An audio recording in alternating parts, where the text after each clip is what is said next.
माननीय ग्रामीण विकास मंत्री महोदय, हमारे परमादरणीय जिलाधिकारी महोदय, बिहार सरकार के कला संस्कृति विभाग के निदेशक महोदय, बिहार सरकार एवं जिला प्रशासन से आए हुए अन्य अधिकारीगण, मीडिया से आए हुए हमारे मित्रगण, मिथिला एवं आसपास के इलाके से आए हुए समस्त लोग और विशेषकर बिहार के विभिन्न स्कूलों से आए हुए हमारे नौनिहाल दोस्तों, माउंट एवरेस्ट की देवी माता चुमुलुंगमा के दूत के रूप में मैं मिथिला की इस पावन धरती और यहाँ उपस्थित समस्त जन समूह को सादर प्रणाम करता हूँ। सबसे पहले मैं बिहार सरकार का बहुत आभारी हूँ कि उन्होंने मुझे आमंत्रित कर आपके सामने दो शब्द बोलने का मौका दिया, और हमारे माननीय मंत्री महोदय एवं जिलाधिकारी महोदय जो कि अपने बहुत ही बिजी शेड्यूल में कुछ समय दिया, उनका भी बहुत आभारी हूँ। इस 3 दिन के महोत्सव में आपने लोक एवं शास्त्रीय गीत, लोक एवं शास्त्रीय नृत्य, पेंटिंग, डिबेट कॉम्पिटिशन, काफी चीज में तन मन धन से भाग लिया। मिथिला पेंटिंग, स्कल्पचर की प्रदर्शनी भी देखी। शॉर्ट में ये कहना चाहूंगा कि 3 दिन में आपने मिथिला एवं बिहार की संस्कृति के बारे में बहुत कुछ जान लिया। इसके साथ ही साथ इस तरह के महोत्सव से हमारे युवा पीढ़ी को क्या क्या लाभ मिलता है, सरकार का इसे आयोजित करने के पीछे क्या क्या प्रयोजन है, इसके बारे में बहुत कुछ सुन चुके होंगे। तो उन्हीं बातों को दोहराकर मैं सबका बहुमूल्य समय नहीं नष्ट करूंगा और सीधे मैं जो पूछना चाहता हूं वो पूछूंगा कि इस 3 दिन के महोत्सव के बाद आपने क्या सीखा, आप यहां से क्या ले जा रहे हैं जिससे बिहार के उत्थान एवं बिहार के बाहर जो बिहार का गिरता हुआ नाम है उसे ऊपर करने में मदद मिलेगा। क्या यहाँ आपने जो पुरस्कार जीता उससे, या इस संस्कृति के बारे में 2 दिन जो कुछ समझ चुके, जो कि 2 दिनों के बाद उसकी याददाश्त धूमिल हो जाएगी, उससे क्या बिहार का उत्थान होगा? अगर आप ये पूछें कि मैं किस उत्थान और बिहार के किस नाम की चर्चा कर रहा हूँ, तो क्या यह वही बिहार है जहाँ 3 धर्मों का जन्म हुआ, बुद्ध, जैन और सिख, और आज हम यहाँ धर्म के नाम पर गंदी राजनीति कर रहे हैं? क्या यह वही बिहार है जहाँ विश्व का प्रथम विश्वविद्यालय नालंदा विश्वविद्यालय आया, प्रसिद्ध गणितज्ञ आर्यभट्ट आए, कूटनीति के पिता चाणक्य आए, और रामायण लिखने वाले वाल्मीकि का जन्म हुआ, और आज हम यहाँ अशिक्षा से लड़ रहे हैं? क्या यह वही बिहार है जहाँ गुप्त वंश के समय में भारत को सोने की चिड़िया कहा जाता था, और आज हम यहाँ गरीबी, कुपोषण और बेरोजगारी से लड़ रहे हैं? क्या यह वही बिहार है जहाँ सम्राट अशोक के समय में हम फख्र से कहते थे कि हम पाटलिपुत्र से हैं, और आज बिहार के बाहर हमें ये कहने में शर्म महसूस होती है कि हम पटना से हैं, हम बिहार से हैं? बिहार का नाम बिहार के बाहर ऐसा लग रहा है जैसे कोई गाली हो। तो क्या इस 3 दिन के महोत्सव के बाद उसमें कुछ बदलाव आएगा?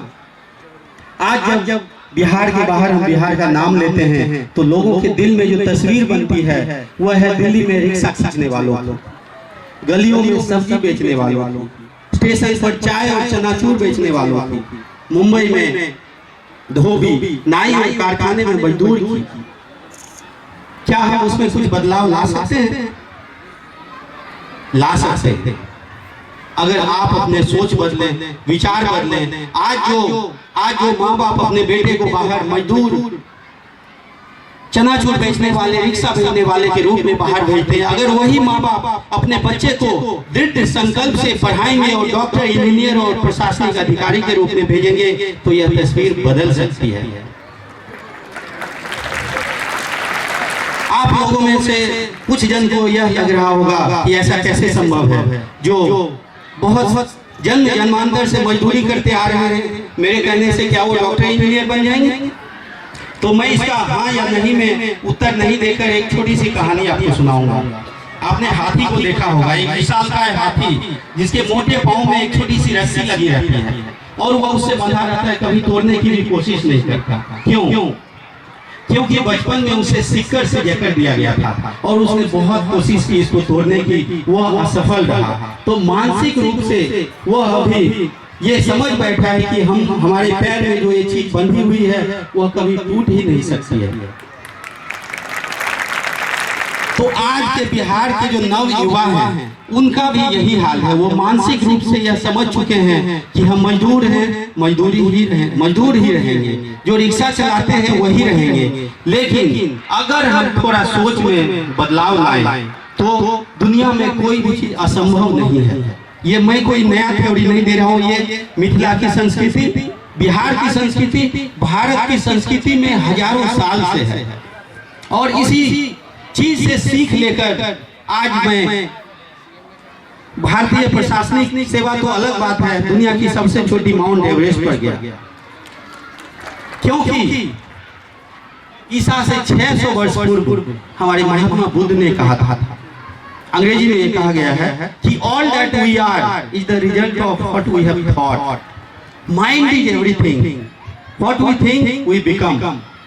मतलब हम लोग जो भी हैं वह हमारे सोच का परिणाम है। हमारा दिमाग, हमारी सोच ही सब कुछ है। हम जो बनने की सोचते हैं वही बनते हैं। क्योंकि अंग्रेजी में और एक कहावत है, everything exist twice in this world, first in the mind then in the material. मतलब हर एक चीज इस दुनिया में दो रूपों में होता है। सबसे पहले वो हमारे दिमाग में आता है, हम उसके बारे में सोचते हैं और फिर उसे साकार रूप देते हैं।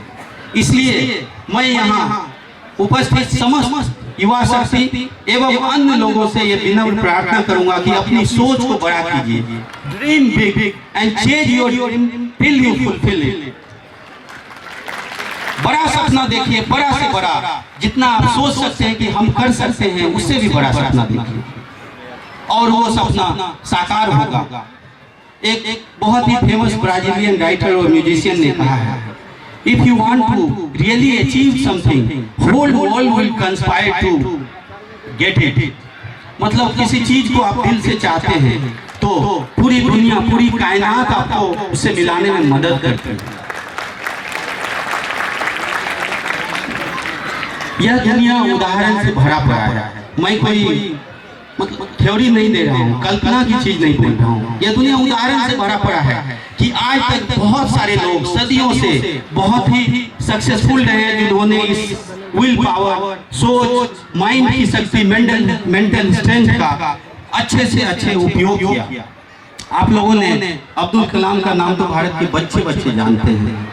आप लोग ये जानते हैं कि वो मिसाइल मैन ऑफ इंडिया है, राष्ट्रपति हैं। लेकिन आप लोगों में से कुछ लोग जानते होंगे कि बचपन में वो साइकिल चला कर स्कूल जाने से पहले घर घर अखबार बेचते थे और तब इसके बाद स्कूल जाते थे। इसके बाद उनका जो ड्रीम था, जो सपना था, वो था फाइटर पायलट बनने की। लेकिन उन्होंने उसका इम्तिहान दिया, उनका जो स्थान था वो 9वां आया और 8वीं सीट थी, इसलिए वो फाइटर पायलट तो नहीं बन पाए। लेकिन उन्होंने अपने सपने का पीछा करना नहीं छोड़ा और आज क्या बने हैं वो आप सब लोग जानते हैं। यही नहीं, मैं ऐसा उदाहरण दूंगा कि एक शिक्षक का बेटा दुनिया का एक बहुत ही धनी आदमी बना है। धीरू भाई अंबानी एक साधारण से शिक्षक के बेटा था। उन्होंने माउंट गिरनार में भजिया बेचकर अपने जीवन की शुरुआत की। फिर बड़ा बनने का सपना उनके मन में बचपन से ही था। उन्होंने 10वीं क्लास पास करने के बाद यमन गए, वहाँ ऑयल कंपनी में कलर का काम किया और उससे जो पैसे बचे उससे आकर यहाँ छोटी सी कंपनी डाली। और आप सब जानते हैं कि रिलायंस कंपनी भारत की सबसे बड़ी कंपनी तो है ही, दुनिया में एक महत्वपूर्ण स्थान रखती है। खैर ये तो हुई भारत की बात। ये जो थ्योरी है जो मैं बोल रहा हूँ पूरे विश्व में प्रचलित है और लोग इसका यूज कर रहे हैं। मैं भारत के बाहर अमेरिका का आपको उदाहरण देता हूँ। वहाँ के जो राष्ट्रपति एंड्रयू जोहानसन थे, जिन्होंने अब्राहम लिंकन के बाद राष्ट्रपति बने, वो एक मजदूर के बेटा था। केवल पिता ही नहीं, माता पिता दोनों मजदूर थे और बचपन में ही उनके पिता का स्वर्गवास हो गया। तो उनकी माता ने उन्हें एक टेलर के पास भेजा दर्जी का काम सीखने के लिए। लेकिन उनका भी सपना बहुत बड़ा था। उन्होंने वो काम नहीं सीखा और दूसरे क्षेत्र में बहुत मेहनत की और बाद में वो अमेरिका जैसे देश के राष्ट्रपति बने। उसी देश में फ्रैंकलिन रूजवेल्ट हैं। आपको जानकर आश्चर्य होगा कि फ्रैंकलिन डी रूजवेल्ट जो अमेरिका के 1933 से लेकर 1945 तक वहां के राष्ट्रपति रहे और उस समय विश्व का जो मेन इकोनॉमिक डिप्रेशन होता है वो आया 1933 में और 1939 से लेकर 45 तक द्वितीय विश्व युद्ध आया। उसमें उन्होंने अमेरिका को जीत दिलाई। लेकिन मैं यह उदाहरण यहाँ इसलिए दे रहा हूँ कि राष्ट्रपति बनने के 12 वर्ष पहले पोलियो के कारण उनका आधा शरीर काम करना बंद कर दिया, लेकिन उन्होंने मानने से इनकार कर दिया कि मेरा शरीर काम नहीं करता है और जब भी वो पब्लिक के सामने आए तो सीधे खड़े होते थे। अब आप उनकी इच्छा शक्ति का अंदाजा लगा सकते हैं। तो इच्छा शक्ति अगर आप अपने में लाते हैं, अपनी सोच बदलते हैं तो दुनिया में कोई भी चीज असंभव नहीं है। इतना ही नहीं, अभी भी हमारे कुछ साथी को विश्वास नहीं होगा तो मैं आपको ऐसे उदाहरण दूंगा कि बहरा आदमी म्यूजिक बनाया है और दुनिया का महानतम संगीतकार बना है। बीथोवन का नाम यहाँ जो संगीतज्ञ उपस्थित हैं वो जानते होंगे। बीथोवन जर्मन के थे। जब वो अपनी चरम सीमा पर थे तो वो बहरे हो गए और बहरे होने के बावजूद 25 वर्ष तक उन्होंने एक से एक संगीत की रचना की और आज वो विश्व के महानतम संगीतज्ञ में से एक है। इसके बाद आपने ऑस्कर पिस्टोलियस का नाम सुना होगा। 11 माह की आयु में उनका दोनों पैर कट गया तो उन्होंने आर्टिफिशियल लेग की वजह से ओलंपिक दौड़ा है। तो अगर दुनिया में ऐसे उदाहरण हैं तो आप उनसे बेहतर कंडीशन में और आप अगर चाहें तो क्यों मजदूर से डॉक्टर इंजीनियर नहीं बन सकते? बिल्कुल बन सकते हैं। मैं ये सब उदाहरण इसलिए दिया कि आप इस चीज को मान लें कि दुनिया में कोई भी चीज असंभव नहीं है। Nothing is impossible in this world, क्योंकि यह मानव ही होता है जो किसी चीज को अचीव करता है और वह भी हो सकते हैं। मैंने पढ़ा है और जिंदगी में देखा भी है कि मानव शरीर के अंदर असीमित शक्तियां हैं। Human body has unlimited potential, it depends on you how do you explore and exploit them. मतलब ये आप पर निर्भर करता है कि आप उन असीमित शक्तियों का कैसे उपयोग करते हैं और जिंदगी में गर्त से लेकर सितारे तक पहुंचते हैं। तो ये है, दुनिया में ऐसे बहुत सारे उदाहरण हैं। मैंने बस कुछ गिन चुन कर उदाहरण दिए। फिर भी अगर कुछ लोगों को लग रहा होगा कि मैं एक कहीं से उदाहरण देकर आप लोगों को फुसला रहा हूं तो मैं आपको एक ऐसा उदाहरण दूंगा जिससे आपको लगेगा कि सही में ऐसा होता है। अभी विश्व के जो 100 सबसे धनी व्यक्ति हैं उसमें से 73 सेल्फ मेड हैं। मतलब विश्व के 100 सबसे धनी व्यक्तियों में जो 73 हैं उन्होंने अपने से सब कुछ बनाया है। बाकी 27 को जो धन है वो विरासत में मिली है। उस 73 में से 18 जन ऐसे हैं जिन्होंने स्नातक की डिग्री नहीं ली है, ग्रेजुएट नहीं किया है और 36 ऐसे हैं जिनका जन्म गरीब परिवार में हुआ।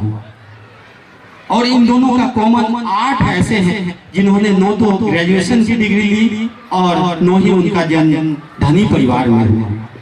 उनमें से 3 अनाथ हैं, एक किसान है, एक रेलवे में काम करने वाले मजदूर हैं, एक टैक्सी ड्राइवर है, एक वेल्डर है और एक लकड़ी के कारखाने में काम करने वाले मजदूर थे। और आज उन्होंने इच्छा शक्ति के बल पर, अपनी बड़ी बड़ी सोच के बल पर दुनिया के 100 सबसे धनी व्यक्तियों में अपना नाम दर्ज कराया है। तो इससे आपको क्या नहीं लगता है कि अगर आप सोच बदल लें तो आप कुछ भी कर सकते हैं? तो मैं यहाँ उपस्थित जितने भी हमारे युवा दोस्त हैं एवं अन्य जनों से यह गुजारिश करूंगा कि आप हमेशा सोच बड़ी रखें। कितनी बड़ी सोच रखें और उस सोच के बदले आप किस ऊंचाई तक पहुंच सकते हैं। तो एक और उदाहरण दूंगा मैं आपको। एपीजे अब्दुल कलाम ने इंडिया विजन 2020 में लिखा है कि ask for impossible from your subordinate and possible will come out. मतलब आप अपने जनों से जो असंभव है वो मांगिए और संभव हो जाएगा। इसके लिए इच्छा शक्ति की जरूरत है। और कितनी इच्छा शक्ति होनी चाहिए, तो मैं चूंकि माउंट एवरेस्ट से आया हूं, तो माउंट एवरेस्ट जो फर्स्ट विजेता थे एडमंड हिलेरी, उनसे किसी ने पूछा कि आप बार बार फेल होते हैं फिर भी आप क्यों चढ़ना चाहते हैं। तो उन्होंने माउंट एवरेस्ट को चैलेंज किया कि I will come again and conquer you, I will come again and conquer you, because as a mountain you can not grow but as a human being I can grow. मैं फिर से आऊंगा और तुम पर चढ़ के दिखाऊंगा, क्योंकि पहाड़ हो, निर्जीव हो, तुम नहीं बढ़ सकते, लेकिन मैं मानव हूं, मैं बढ़ सकता हूं। मैं फिर से आऊंगा और तुम पर चढ़कर दिखाऊंगा। ऐसी इच्छा शक्ति होनी चाहिए, इतनी प्रबल इच्छा शक्ति होनी चाहिए कि जो आप एक बार निर्धारित कर लें कि हमें ये बनना है, हमें ये करना है, वो बस ये समझ लीजिए कि वो हो जाएगा। हिंदी में एक कहावत है, गर हथेली पर नहीं, गर हथेली पर नहीं, मकसूम की सतरे तो क्या। गर हथेली पर नहीं, मकसूम की सतरे तो क्या, खोद किस्मत की लकीरें नाखूने तकदीर से। मतलब भगवान ने हमारे हाथ पर भाग्य की लकीर नहीं बनाई है तो क्या हुआ, चाकू से चीर कर अपनी तकदीर बदल लो। इतनी प्रबल इच्छा शक्ति होनी चाहिए आप में। तो बिहार सरकार ने जब मुझे यहाँ आने का आमंत्रण दिया, तो हमें लगा कि मैं जिस चीज को फॉलो करके माउंट एवरेस्ट पर पहुंचा हूँ, माउंट एवरेस्ट तो एक पहाड़ है, जिंदगी में एक से एक बड़ी बड़ी माउंट एवरेस्ट आती रहती है, विपत्तियां आती रहती हैं। तो मैं जिस चीज को फॉलो करके वहां तक पहुंचा, आप भी उस चीज को फॉलो करें और जिंदगी की एक से एक विपत्तियों का सामना करें, गर्द से लेकर सितारे तक पहुंचे। और बिहार की जो पुरानी धरा है, जो संस्कृति है, जिसका नाम नीचे जा रहा है, उस चीज को फिर से उजागर करें, उस चीज को उजागर करें कि हमारी पुरानी संस्कृति में हम गर्व से कहते थे कि हम बिहारी हैं, और आज हमें शर्म फील होती है। हमारे जो पूर्वज कहा करते थे, दो पंक्तियां बोलकर अब मैं समाप्त करूंगा। हमारे जो पूर्वज कहा करते थे कि आंधियों ने गोद में हमको खिलाया है न भूलो, आंधियों ने गोद में हमको खिलाया है न भूलो, कंटकों ने सिर हमें सादर झुकाया है न भूलो। आंधियों ने गोद में हमको खिलाया है न भूलो, कंटकों ने सिर हमें सादर झुकाया है न भूलो। सिंधु का मत कर कलेजा हम सुधा भी शोध लाए, और हमारे तेज से सूरज लजाया है न भूलो।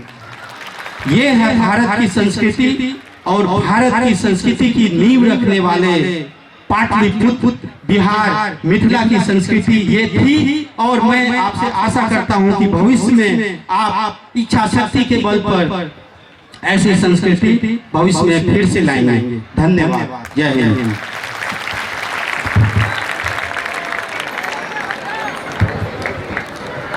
छात्रों को आपसे अनेक प्रेरणाएं मिली।